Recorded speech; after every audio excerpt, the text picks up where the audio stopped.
So many churches are operating with this critical blind spot. It's this gap between what we hope is true and what's actually true. Today, we're going to dig into why that gap is a vulnerability most leaders don't even see and why closing it has become more urgent than ever. All right, let's jump in. Does any of that sound familiar? I mean, these aren't just little hopes we have in the back of our minds. For a lot of us, these are the assumptions that are driving massive decisions in our churches every single day. And look, while it's totally well-intentioned, leading by assumption is getting really, really dangerous, and we're about to see why. So here's the crucial point.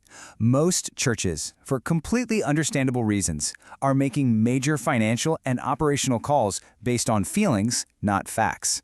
We're essentially navigating by what we think is happening instead of what we know is true.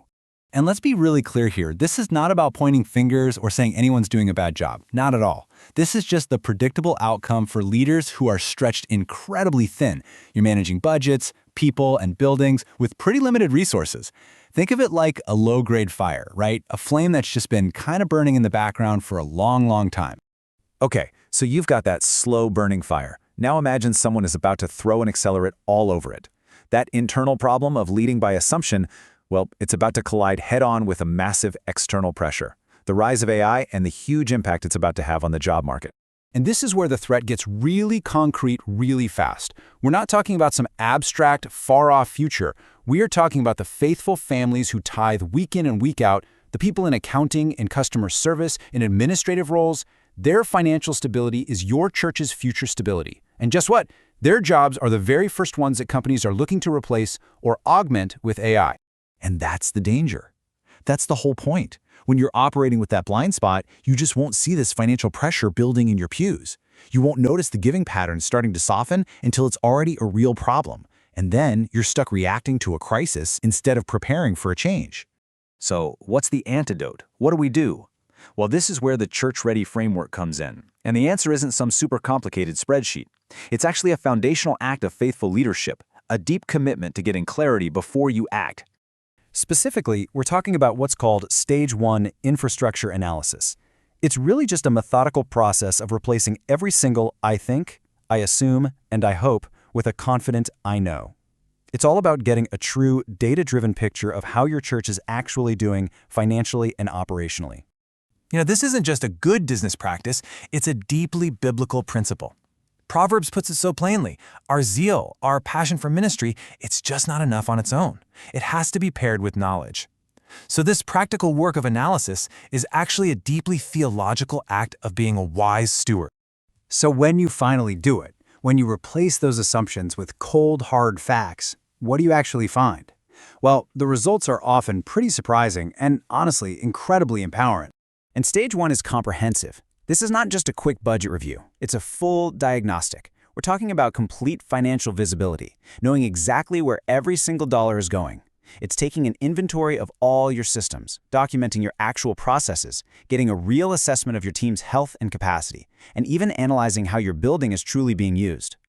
Now, here's the bottom line impact, and this is the part that blows most pastors away. Most churches that go through this process uncover anywhere from $10,000 to $50,000 in annual savings. This is money that was just leaking out through inefficiencies or redundant software subscriptions or old contracts. It's real money that you can now redeploy directly back into ministry. Okay, to make this super practical, there are a few common pitfalls you've got to avoid. First, something called analysis paralysis. Don't wait for perfect data. Good data now is way better than perfect data later. Second, don't try to do it all by yourself. You've got to involve your staff, your board, your teams. Third, remember this is so much more than a budget exercise. It's about systems and people and processes. And finally, you got to move from finding the leaks to actually fixing them. Implement some quick wins right away to build momentum. At the end of the day, this whole process of gaining clarity really presents every church with a choice between two very different futures. One is defined by reactive panic, and the other, well, it's defined by proactive preparation. I mean, the difference here is just night and day. A church that's running on assumptions is always reacting, always blind to its own weak spots, and, let's be honest, often leading from a place of panic. But a church that operates with clarity, it can respond to pressure with strategy. It understands its true capacity. It can redeploy those wasted resources and lead with faithful, confident preparation. And this is exactly why Stage 1 is the non-negotiable starting point for the entire church-ready resilience roadmap. It's the whole framework for building long-term health. You just can't build efficiency or optimize your operations or diversify your income on a shaky, unknown foundation. Clarity has to come first. Everything else gets built on top of it. This all comes together under this big idea that Church Ready calls visionary stewardship. It's not about being afraid of the future or trying to hoard resources. It's simply about faithfully managing what God has given you today, but with an eye toward tomorrow. Proactively preparing from a position of strength, not of scarcity. And this right here is the key takeaway for every single overstretched pastor listening to this. You do not have to choose between putting out the fires right in front of you and preparing for the storm that's on the horizon.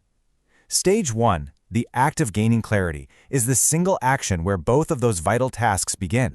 So I'll just leave you with this one question to think about. In your ministry, right now, what is the one assumption you're making about your church's health, your finances, your team, that you simply cannot afford to be wrong about?